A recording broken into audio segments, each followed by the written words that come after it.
Tonight on News 22, Andrea Vasquez investigates to see if Pete's Pickup has seen a pickup in riders. New Mexico's gubernatorial candidates face off in a televised debate. And Jackie Loetta takes you to a one-of-a-kind food truck. All that and more on News 22 Thursday. Serving southern New Mexico, this is the award-winning KRWG-TV News 22, where news matters. Good evening, everyone. I'm Andres Valle. And I'm Victoria Valderrama. Yet another church in Las Cruces is recovering from an act of vandalism. Church officials at United Methodist Church say someone threw a rock at one of their windows. This comes after police say the Unitarian Universalist Church of Las Cruces was hit with racist graffiti. And the Basilica of San Albino in Mesilla reported someone threw a rock at their window, urinated on the steps, and trampled statues. Spokesperson for the Diocese of Las Cruces, Deacon Jim, says college students admitted to the vandalism and have turned themselves into the authorities, but no arrests have been made for the most recent attack. Investigators believe some of the suspicious packages targeting several prominent Democratic figures this week may have been sent from Florida. Officials are scrambling to find any additional clues that could lead them to a suspect. Karine Kaifa is in New York with the latest. I can say with certainty that we will identify and arrest a person or people responsible for these acts. A nationwide manhunt is underway to track down who is responsible for sending several pipe bombs over the last few days. Early Thursday, a suspicious device was recovered in New York addressed to actor Robert De Niro. And authorities discovered two packages like the others in Delaware addressed to former Vice President Joe Biden. The devices recovered are similar to those sent this week to several prominent Democrats, including former President Barack Obama and Bill and Hillary Clinton, as well as to former CIA Director John Brennan at CNN's office at the Time Warner Center building in New York, which prompted an evacuation. Any device could be considered potentially dangerous and treated as such until proven otherwise. We continue to advise the American public to remain vigilant, as it does remain possible further packages have been or could be mailed. Several of the targets have been vocal critics of the current administration. We all can be a part of solving the bigger situation that we're facing as a society, as a nation. A tone of civility, a tone of mutual respect is something we all can create. The FBI's counterterrorism division is leading the investigation, and President Trump has promised to provide whatever federal resources are necessary. In New York, I'm Karen Kaifa. Well, it was a warm one today. We can still feel it in the studio. That's right, Andres, and Christian is next with a first look at weather. Thanks, Vicky and Andres. This is Christian Cermeño with your current conditions. Currently, we are experiencing some partly cloudy skies, and the temperature is currently at 66 degrees. Winds coming in at 7 miles per hour from the north-northwest. Humidity currently at 39% with our dew point at 40 degrees. Barometers currently reading at 29.91 inches. Today we did experience we did experience a high of 73 degrees with an average this time of year at 75 degrees, and we did wake up to an overnight low of 49 degrees. Taking it back to our record temps, back in 2003 we did experience a record high of 88 degrees, and all the way back in 1996 we did have a record low of 31 degrees. Now today we didn't experience any rainfall, leaving our yearly rainfall at 7.02 inches. Don't go anywhere, I'll be right back with your national forecast. For now, back to the desk. Tensions are high at the final debate between Michelle Lujan Grisham and Representative Steve Pearce. Both candidates are running for governor of New Mexico. Steve Pearce, a Republican, and Michelle Lujan Grisham, a Democrat. The two candidates are running to replace Republican Governor Susana Martinez. Topics range from immigration, crime, and Medicaid. Both gave their final statements before the election. I'm the business leader. I'm the one that's created jobs. My opponent has not. She doesn't understand what it's going to take to create a new economy and a diverse economy. My opponent has hid from his record and distanced himself from Donald Trump, the ultimate outsider. And he has attacked me repeatedly during this debate and during my campaign, saying I was a failed leader. And these are all absolute lies and distortions of my record. Rebuttal, Michelle Lujan. The election will take place November 6th. Real Clear Politics polling average currently shows Lujan Grisham with a 7.4-point lead. And two men are in the running for Doña Ana County Board of Commissioners. They are Lynn Ellens and John Zimmerman. Zimmerman is from Roswell and studied business administration at NMSU and spent 42 years in the Navy. He also served for the New Mexico House of Representatives. Evans worked as a lawyer in New York and Colorado. He served as the legal counsel for New York Senate and served as Donia and County Clerk. They will both be on the upcoming midterm ballot. In a new consumer report, credit card interest rates are going up. According to creditcard.com, APR rates have gone up to 17% compared to 16% last year. U.S. officials are hiring rates to borrow money, and banks are passing those fees to credit card users. ATM fees for non-users are also going up. Fees are $4.64. That's up to 30% from 10 years ago in 2008. Pete's Pickup is an NMSU-run program where you can call late evenings or nights for a free ride from one place to another.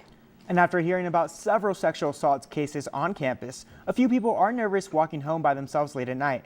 We wondered if this led to a rise in calls for Pete's Pickup services. Andrea Vasquez has the report.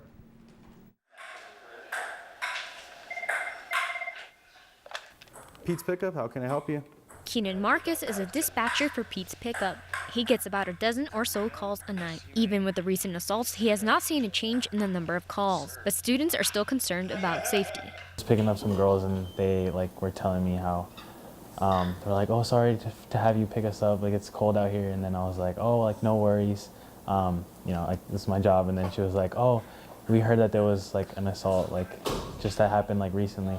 And then I was like, another one? And they're like, yeah. And then they were like, well, that's why we called, because we were worried, it's dark and we didn't want to walk. When you don't want to walk home alone at night, you can always call Pete's Pickup to get to where you need to go safely and quickly. Well, I like using Pete's Pickup or Aggie's Pickup because it makes me feel safer that I don't have to walk from the chemistry building all the way to Piñon. And I'm actually kind of scared that that's happening around here. I mean, it's really wrong, and it kind of makes me scared. That's why I don't walk anywhere. Yeah, I think most people feel pretty safe on campus, so I feel like that maybe the cases didn't go up because there weren't reports of someone being grabbed off I-Mall. Pete's Pickup employees don't receive any specific training other than getting a golf cart license and the university's required compliance training. I'm Andrea Vasquez with News 22. And stay tuned, Christian will be back with your national forecast. And later, a fun program that helps students. More on that when News 22 continues.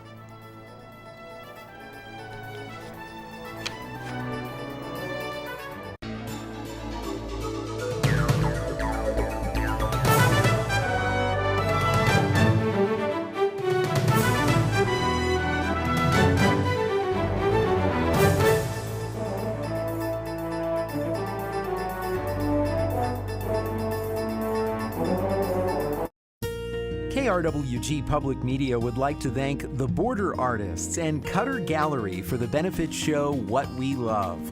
A portion of proceeds from art sold at the show will help your public media organization. The art will be on display through November 3rd at the Cutter Gallery at the corner of El Paseo and University in Las Cruces.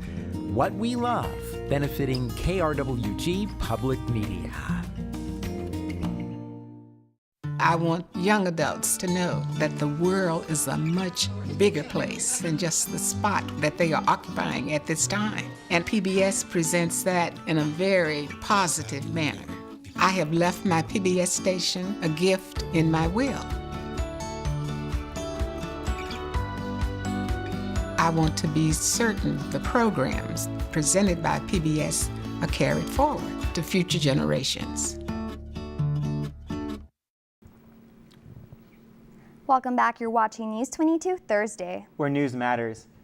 And this fundraiser not only supports the program, but also helps the students advance their careers.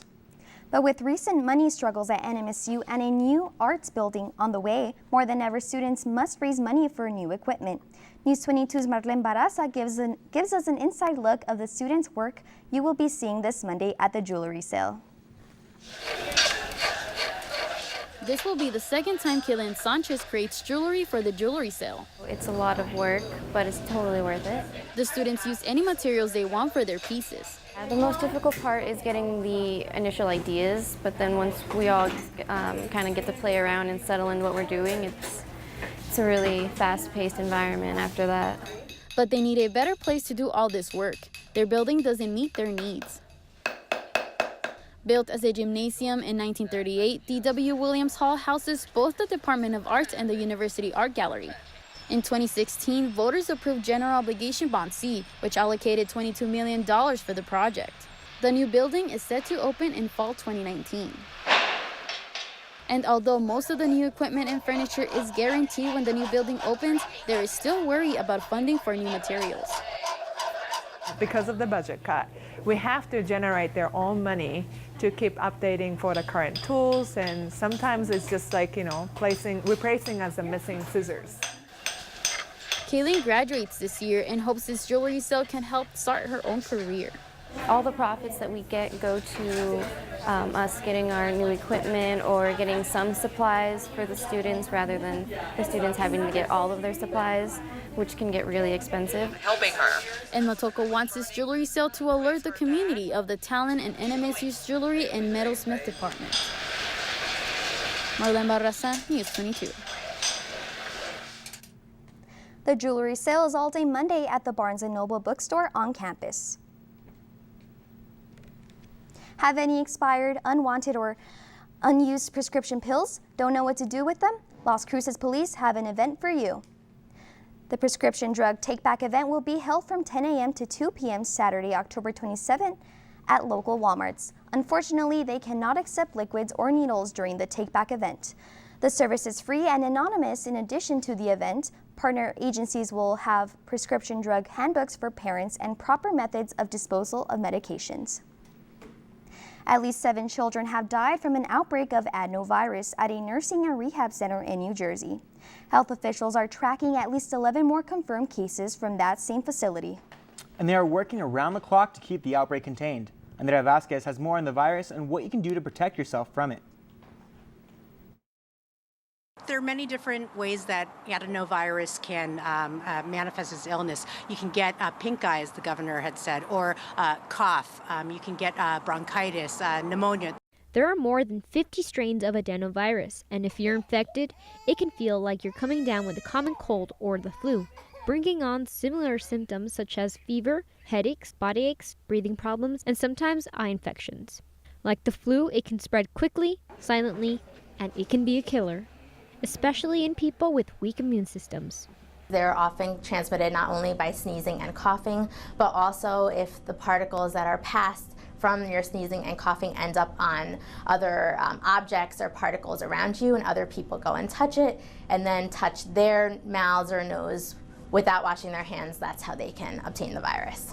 Officials urge no one should panic about this outbreak spreading, that adenovirus poses no threat to the public at large. But there are ways you can keep yourself protected. Let's all do the smart, simple things like washing hands and keeping hands away from eyes and coughing and sneezing and like this as opposed to like this, and the basic stuff. I'm Andrea Vasquez with today's Health Minute. Well, Andres, Halloween is already next week, and I want to know what kind of weather to expect. Well, more on that. Christian can tell you more. Now it's time for your national forecast. As we can see here by this red arrow, there will be a low pressure system moving into the southeast of the United States. This will bring along some travel delays, local flooding, but most importantly, it will bring some isolated and severe thunderstorms along the coast. Now in my next map, we'll take a look at the Halloween forecast for next Wednesday's holiday. As we can see here in this green shaded area, they will be experiencing some spooky weather as they do have some showers and light thunderstorms isolated in this area. Now on the west coast of the United States, we do see some breezy and dry temperatures even here in the homeland of Las Cruces. Same thing will be experienced here on the east coast of the United States with some breezy and dry temperatures as well. In my last map, we'll take a look at the country's overnight lows. As we can see here, El Paso is currently at a chilly 54 degrees with clear skies, which will be a common occurrence along the west coast of the United States. Up north in Cutbank, they will be at 42 degrees with some slight precipitation. International Falls at a close 41 degrees, experiencing the same amount of rain. And finally, here on the east coast, they will be experiencing lows in the 30s and 40s with partly cloudy skies. Now don't go anywhere. I'll be right back after this short break with your local temperatures. You're watching News 22 on Thursday.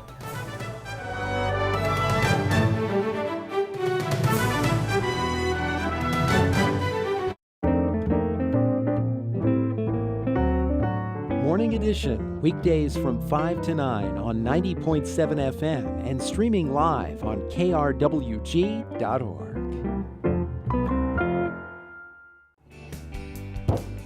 When it comes to harvest tables, this is a keeper. 8 feet long, 44 wide, 1 inch thick with special posts.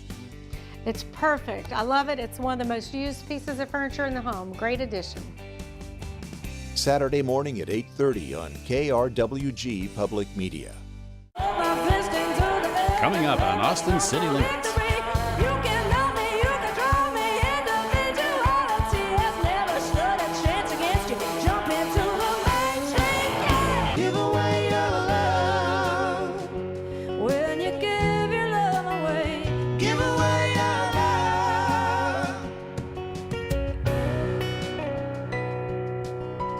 Saturday at 9 p.m. on KRWG Public Media. Welcome back to News 22. Now we'll take a look at New Mexico's temperatures right now. Up in Farmington, they'll be experiencing 60-degree temperatures, Santa Fe at 50 degrees, Albuquerque 59 degrees, Clovis a chilly 58, Roswell a warm 63, Las Cruces 67, and finally Deming at 65 degrees. Taking a look at tomorrow's temperatures up in Farmington, they're going to be experiencing temperatures at 67 degrees, Santa Fe at 60 degrees, Socorro at 71 degrees, Ruidoso at 62 degrees, Las Cruces again at 75 degrees, and finally Deming at 73 degrees. Taking a look at our neighboring cities, Alamogordo is going to have some partly cloudy skies this evening at 48 degrees and a high tomorrow at 71. Taking a look at Truth or Consequences, they're going to have clear skies this evening at 48 degrees and a high tomorrow at 74. Taking a look at Silver City, they're going to have clear skies and a clear day tomorrow with a low at 43 degrees and a high of 69. And finally, here in Las Cruces, we're going to have some partly cloudy skies this evening with a low at 49 degrees and a high at 75 degrees. Now don't go anywhere. I'll be right back with your 5-day forecast. For now, back to the desk. Thank you, Christian. The Las Cruces Country Music Festival isn't just for music and dancing. Hundreds of Las Crucens enjoyed a variety of good food all weekend. There were plenty of food vendors at the event. News 22's Jackie Loera takes you there. Concerts all weekend. And hundreds of hungry people gathered at the Las Cruces Country Music Festival. From candy apples to sausages to pretzels to pizza, there was plenty of food for people to enjoy. But one food truck stood out from the rest, with the hashtag farm to table drawing attention. I'm here at the Las Cruces Country Music Festival checking out all the fun activities going on this weekend. Not only is there good music and good people, there's also good food. I'm here with Gabe Bayon from the Wannabe Farms food truck. So how are you doing today? Great. How about yourself? I'm doing good. So what brings you here at the festival today? Oh, we've been vendors here the last 2 years, so we always come back. Okay, I understand that you guys were just a farm at first. So what made you want to transition into a food truck? Well, we noticed in Las Cruces that there was a real need for a farm-to-table establishment, so we decided to bring that to Las Cruces for the first time, and so we use all local produce. We shop locally in own stores. Stuff like that, we'd like to keep it local. It's also a good allergy type thing. If you eat more local food, you feel better, and it's just not shipped all over the place. And every day, their food is fresh and made from scratch. Jackie Loera, News 22. Now, if you miss Wannabe Farms at the festival, don't worry, you can catch them every Saturday at the farmers market. And now it's time to kick it with Kristen and talk sports. Thanks, Vicki and Andres. Find out how the women's cross-country team is preparing for the WAC championship. We'll be right back with News 22 Sports.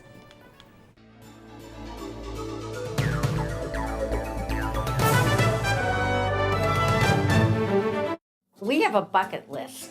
I'll say. Yes. It's a bucket list of foods we want to try. I want to take you for your first slurp of ramen. Slurp. We love food. We love people. Yeah. Oh, this looks beautiful. What can I say? We love to flirt. But we're harmless. Speak for yourself. Saturday morning at 9:30 on KRWG Public Media. I'm Rick Steves.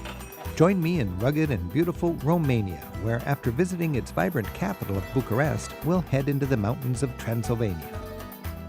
We'll explore fortress churches, the fairy tale castle of a romantic king, and another castle made famous by the real-life Dracula. Finally, we'll head to the remote and remarkably traditional region of Maramuresh. Saturday at 8 p.m. on KRWG Public Media. This is KRWG-TV News 22 Sports. Welcome back. It's time to kick it with Kristen. The New Mexico State football team is headed to San Marcos, Texas to take on Texas State. The game will be on Saturday at 5 p.m. at the Bobcat Stadium. Aggie fans will be able to catch the game live on ESPN3. Last year, the Aggies played the Bobcats on the road and won 45-35. Texas State has a current overall record of 1-6, and the Aggies have an overall record of 2-6. The NMSU football team will be back at Aggie Memorial Stadium next weekend for the final home game of the season against Alcorn State. The New Mexico State women's cross-country team is looking to defend their WAC title from last season. Amanda Byers is going to tell us how they're getting prepared. At 6:30 in the morning, the New Mexico State cross-country women are up and ready at practice, running more miles than many people drive in a day. It depends on the workout. Maybe the workout will end at like 10 miles, and then our double would be another like 4, so maybe 14. The highest mileage I've had this season is probably like 67 miles, so like I'll range from like 58 to 67 every week. All that running paid off in last year's WAC cross-country championships. What started off as a tie between the Aggies and Utah Valley ended with NM State taking home the title. Well, at first it was like, okay, like, do we win or do we lose? Like, it was just like, you know, we were just all standing there until we saw Coach Doug running, like, we won, we won, we won. It was nice in the fact that, like, I was able to be a part of the team, and, you know, our whole team was very supportive, and everybody worked hard to get there. We saw, like, that Utah Valley was already, like, celebrating, and we were like, what? Like, no one told us that we won or lost, and when we heard it, like, me being the only freshman that like was recruited and then being the only one that made that team, like hearing it was just so hard to sink in. Like it was just like such a good feeling. This year, the team is excited and confident for the WAC meet happening in Seattle. Excitement and like anxiousness to see like where we stand this year. I think we're taking day by day, and by the time the championships come, I think we'll be very prepared for it. It's amazing, like the energy that we have this year compared to last year. It's like, okay, we were able to do it, so let's do it again. The women's team's success could not have been possible without the help of their distance coach, Joseph Rapp. Last season, he was even named Coach of the Year. First, you know, the tie like that, I knew it would be close, but I didn't honestly think we had won, so it was a huge surprise when they announced the score, and, you know, I know the girls all jumped up screaming, and I was just probably one of the better feelings in life for sure. I mean, outside of getting married and things like that. This year, Coach Rath knows there will be challenges going into the meet, and he cannot wait for the team to defend their title. Yeah, no, I mean, we're excited for it. You know, like I talked about before, I guess just the level of competition has raised so much, and so that's the part that's exciting for us, is to kind of rise to that level and, you know, see where we finish off. Aggies on me, Aggies on 3, 1, 2, 3, Aggies! For WAC on Campus, I'm Amanda Byers. The men's and women's WAC championship will be held this Saturday in Seattle, Washington. And that's all for sports tonight. Join us for more sports action next week. Still ahead on News 22, Christian will be back to take a look at your 5-day forecast. But first, a pumpkin spice latte is not all they're known for. More on that when News 22 returns.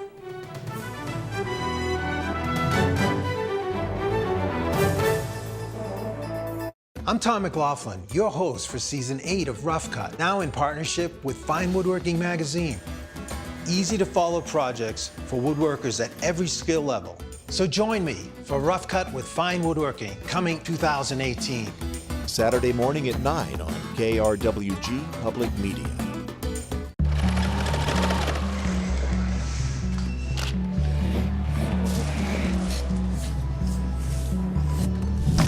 Trying to remember who we are. Action. Sunday at 11 p.m. on KRWG Public Media. Let's take a look at our top stories. Andrea Vasquez, tell us what she learned from Keenan Marquez, dispatcher for Pete's Pickup, and whether there's been an increase in calls. New Mexico candidates face off in the last public debate Wednesday night, where they discussed what to do with the budget at hand. And Jackie Loera took us to the Las Cruces Country Music Festival, where a food truck services food straight from the farm. The first Starbucks where every employee is fluent in American Sign Language opened on Tuesday. You'll notice signs and logos in both English and American Sign Language there. There are tablets at the register if people want to write down their order, and unlike other Starbucks locations, there's no ambient music playing. Several baristas say the deaf and hard of hearing community face chronic underemployment simply because of language barriers. That's a cool little story. I know. And did you know I think they have that here on University at the McDonald's. Ooh, I didn't know that. Fun fact. That's cool.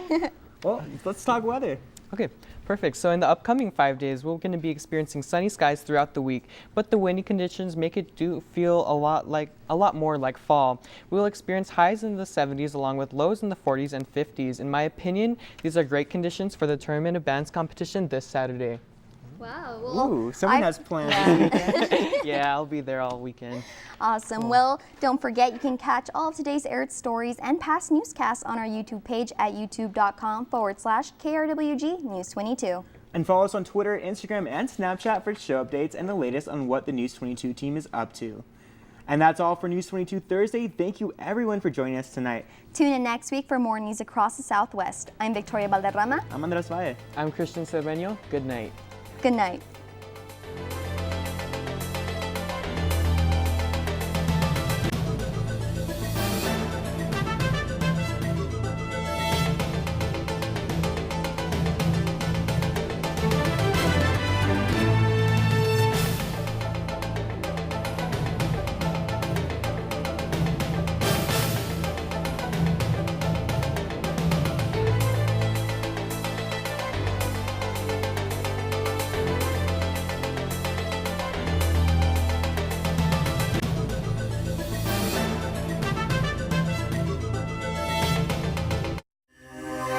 This news brief in Español is brought to you by Noticias 22, Spanish language news for southern New Mexico and West Texas. Noticias 22.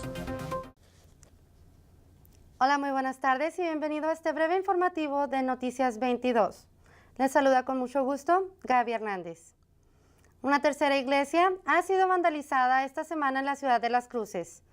El ataque se produjo después de que la policía dijera que la iglesia fue golpeada con grafiti racista. La Basílica de San Albino reportó que orinaron en las puertas de la iglesia y lanzaron piedras por la ventana.